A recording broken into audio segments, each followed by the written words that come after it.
अब सतयुग के ऋषियों के बारे में, ब्राह्मणों के बारे में क्या सोच थी वो आपको बताते हैं।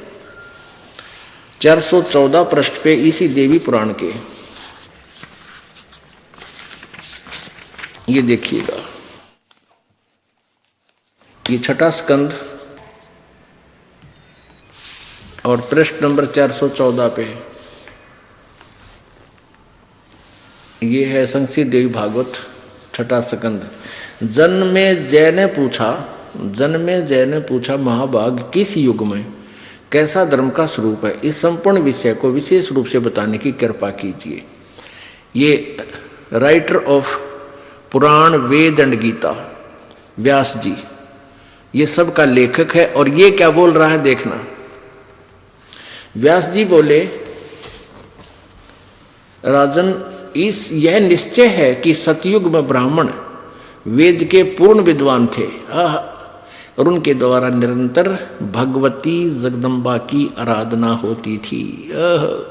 वेद के पूर्ण विद्वान थे और वो दुर्गा की पूजा करते थे। ये थे वेद के विद्वान, थरा गजे भैया। और भगवती का दर्शन करने के लिए उनका मन सदा ललायित रहता था। अरे कलयुग के ब्राह्मणा क्या फिर कहाँ के इन ऋषियों की तो कहना क्या है। इस देवी पुराण में लिखा है कि सतयुग में जो राक्षस होते थे वो कलयुग के ब्राह्मण हैं। ये दास नहीं कह रहा, ये देवी पुराण बता रही है। ये देखिएगा इसी में छठा स्कंद वही 414 पृष्ठ, ये छठा स्कंद है, यही 414 पृष्ठ है जो अभी आपने पढ़ा।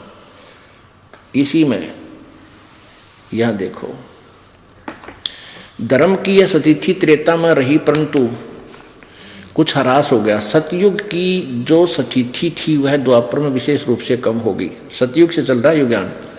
राजन इन प्राचीन युगों में, पहले वाले युगों में जो राक्षस समझे जाते थे वे कलयुग में ब्राह्मण माने जाते हैं, क्योंकि अब के ब्राह्मण प्राय पाखंड करने में तत्पर रहते हैं, दूसरों को ठगना, झूठ बोलना और वैदिक धर्म कर्म से अलग रहना कलयुगी ब्राह्मणों का स्वाभाविक गुण बन गया है। दास नहीं कह रहा, ये अपने सदग्रंथ बता रहे हैं। अपने आत्माओं परमात्मा का वो एक ही शब्द, एक ही श्लोक, भाई गुरु बिन काहू न पाया ज्ञाना, जो थोथा बुछड़े किसाना, गुरु बिन वेद पढ़े जो प्राणी, समझे न सार रहे अज्ञानी। ये अज्ञानी टोल इकट्ठा हो रहा था सारा। अब ब्रह्म खुद कहता है गीता जी अध्याय नंबर 18 के श्लोक नंबर 62 में कि तू सर्वभाव से उस परमेश्वर की शरण में जा और उसके लिए तत्वदर्शी संतों की खोज कर। चौथे अध्याय के 34वें श्लोक में तो इन सभी ने गुरु नहीं मिला, तत्वदर्शी संत नहीं मिला, जिसलिए ये सब अज्ञानी थे। अब देखो फिर यजुर्वेद देखते हैं हम। ये यजुर्वेद ये महर्षि दानव सरस्वती द्वारा अनुवादित है। आज परिभाषा प्रभु की के ऊपर विशेष विवरण है हमारा। तो इन्होंने क्या ये इसलिए क्लियर कर रहे हैं सारा कि परमात्मा ब्रह्म, परब्रह्म और पूर्ण ब्रह्म, ये तीन परमात्मा से परिभाषा प्रभु कंप्लीट होती है। प्रकाशक हैं सर्वदेशीय कार्य प्रतिनिधि सभा 2/5 महर्षि दान भवन मरमला मैदान नई दिल्ली। अनुवादक हैं महर्षि दानंद। यजुर्वेद भाषा भाष्य महर्षि दानंद सरस्वती कृत पूरे 40 अध्याय। और ये कहाँ से छपी है, वही Prince offset printers 1510 Pataudi house Daryaganj नई दिल्ली से। अब हम ये पढ़ते आ रहे हैं यजुर्वेद भाषा भाष्य अध्याय नंबर 4400 यानी 40वां, ये 15वां पढ़ रहे थे। इससे इन अज्ञानियों की झलक आई थी, इसलिए ये प्रसंग बीच में सुनाना पड़ा। ये देखिएगा इसमें सीधा अर्थ है वायु अनिलम अमृतम अथम इदम अथ इदम भस्मांतम शरीरम ओम करतो समर किलवे समर और कर्तुम समर। ओम नाम का जाप काम करते करते स्मरण करो, किलवे यानी कसक के साथ स्मरण करो। कति जैसे आदमी घनी जानी मरते हुए याद करता है, ररंकार इसको बोलते हैं। आधा राय बोल रहा था इतने में मालिक ने उसकी मदद की आकर के डूबते हुए। तो ऐसे आप भक्ति करोगे तो थोड़ा मंत्र कर लेना, कति कसक के साथ करना। वो सीधा जमा होता आपका जा करके। अब देखो फिर है कर्तुम समर, मूल कर्तव्य समझकर, मुख्य कारण समझकर उसका शमन करो। फिर बसमान वायु अनिलम अमृतम अथ इदम, इसके पश्चात आपका जो वायु माने ये प्राण, ये जीव, श्वास निकलेगा जो अंत होगा तेरे शरीर का, ये अमृतम यानी इतना अमर हो जाएगा जैसे ओम नाम के जाप करने वाले विधिवत विकारों रहित होकर के और पूर्ण संत से उस स्तर के गुरु से नाम ले करके, तो ये कहाँ चले जाते हैं? ब्रह्मलोक में। और ब्रह्मलोक में कब तक रहते हैं? 36,000 बार इस उत्पत्ति पर लय हो लेगी, यानी ब्रह्मा की मृत्यु तक, ब्रह्मा की आयु तक ये वहाँ रहेंगे। उसके बाद फिर 84 लाख योनियों में आ जाएंगे। यानी इतना, इसलिए इनको भी अमर बता दिया। इतने वर्षों तक वहाँ रह भी जाएगा तो फिर भी मृत्यु, फिर भी जन्म मृत्यु। तो फिर आगे क्या बताया है? इसने क्या अनुवाद किया है?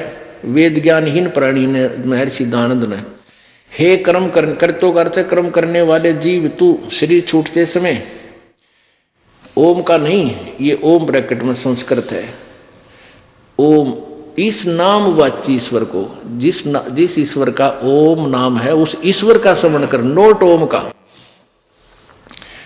किल्बे माने अपने सामर्थ्य के लिए परमात्मा और अपने स्वरूप का, किल्बे मानी अर्थ किया इसने, स्मरण कर। कर्तम अपने किए का स्मरण कर। इस संस्कार का वायु, धनज्जादि रूप वायु, अनिलम कारण रूप वायु को कारण रूप वायु, अविनाशी कारण को धारण करता। इसके अंतर यह है, शरीर नष्ट होने वाला, सुखादि का आश्रय शरीर अंत में भस्म होने वाला होता है, ऐसा जानो। बता इसका कोई सिर पैर बना? इसका क्या निष्कर्ष निकाला? इतना बड़ा व्याख्या कर दी। आगे देखो 70वें मंत्र में 40वें अध्याय के में 2 परमात्मा सिद्ध किए। दास ये चाहता है कि हम परिभाषा प्रभु की अकॉर्डिंग टू द शास्त्र समझें और वही फाइनल है, बाकी दंत कथा कोई कुछ कहता रहो, उससे हमने कुछ लेना देना नहीं। गीता जी अध्याय नंबर 16 के श्लोक नंबर 23-24 में यही कंसेप्ट क्लियर कर रखा है कि जो शास्त्र विधि को त्याग कर मनमानी पूजा करते हैं उनको कोई लाभ नहीं होता, ना उनकी गति होती, ना उनको सिद्धि प्राप्त होती, ना कोई कार्य सिद्ध होता, ना सुख होता। इसलिए अर्जुन, तेरे लिए कर्तव्य और अकर्तव्य में, यानी कौन से कार्य करने हैं, कौन से त्यागने चाहिए भक्ति मार्ग में, उनके लिए शास्त्र ही प्रमाण है, नथिंग एल्स। सदग्रंथों को फाइनल मान कर फिर चलना। जो संत शास्त्र अनुसार साधना बताता है उसी संत की खोज कर और उसी के कार्य बताए अनुसार साधना करो, जब सफल होगी। तो यहाँ के हमने सदग्रंथों से ही अपने आप को स्थिर करना है, अपने ज्ञान को दृढ़ करना है, तभी हम आगे चल पाएंगे। अब 44वां अध्याय, 40वां अध्याय, यजुर्वेद 40वां अध्याय। अब इसमें 17वां मंत्र आप पढ़ेंगे। इसमें क्या लिखा है? हर्मेन पात्रेण सतस्य अपहितम मुखम, ये असौ आदित्य पुरुष है, स असौ अहम ओम खम ब्रह्म। अब इसका अनुवाद क्या लिखा है स्वामी जी ने? हे मनुष्यो, जिस ज्योति स्वरूप, हिरमेन ज्योति स्वरूप, पात्रेण रक्षक मुद से, सत्य से अविनाशी यथार्थ कारण के अपहितम आच्छादित मुखम, मुख के तुल उत्तम अंग का प्रकाश किया जाता है, जो वह असौ माने वह आदित्य प्राण व सूर्य मंडल में वो पूर्ण परमात्मा है। वह प्रोक्ष रूप है, वो तो गुप्त है, वो तो ऊपर गुप्त है। जो अविनाशी भगवान है वो तो ऊपर गुप्त है। और अहम, अब देखो अहम संस्कार देखो, अहम मैं खम आकाश के तुल व्यापक, ये लिखा है ओम खम ब्रह्म। वो ब्रह्म जो है, खम माने ब्रह्मलोक में स्वर्ग में रहता है, उसका ओम नाम है, ये सीधा इसका अर्थ है। खम माने स्वर्ग भी होता है, आकाश भी होता है, 2 अर्थ। दिव्य आकाश लिखा है ना, दिव्य आकाश में स्थित है, देव दुर्गा बोल रही है, तो खम माने वो दिव्य आकाश है। और ब्रह्म माने ब्रह्म, ओम उसका ओम मंत्र है। तो इसका क्या अर्थ है?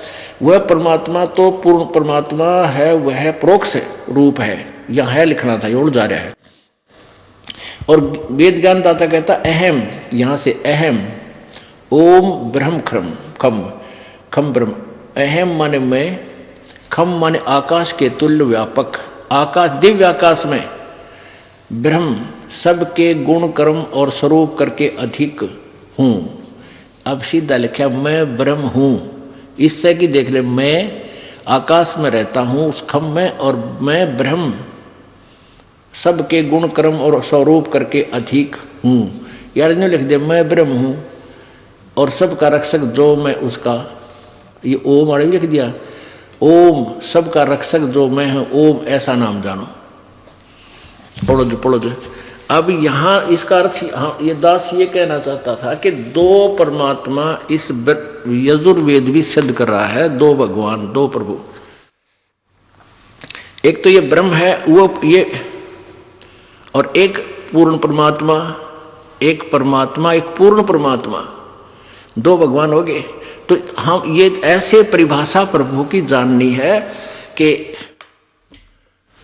राम राम सब जगत बखाने, आदि राम कोई बिरलाए जाने।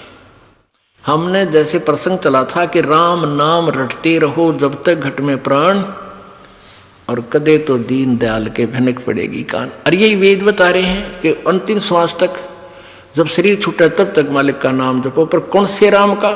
अगर ब्रह्म राम का जाप करना है तो ओम है, उस पूर्ण परमात्मा की भक्ति करनी है ओम तत्सत। ये गुप्त हैं, दो सांकेतिक शब्द हैं, ये दास ही बता सकेगा और ना को बता सकता, और बताओगा तो अधिकारी नहीं, वो डुप्लीकेट लाइसेंस बना रहा है, डुप्लीकेट पासपोर्ट बनाता, वो दोनों दोषी हैं।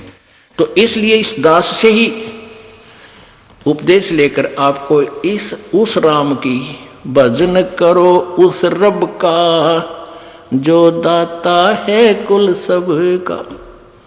उस राम की भक्ति करके आपका छुटकारा होगा। और कहते हैं ये बात कहन सुन की नहीं भाई, कर पालन की है। बोलो सतगुरुदेव।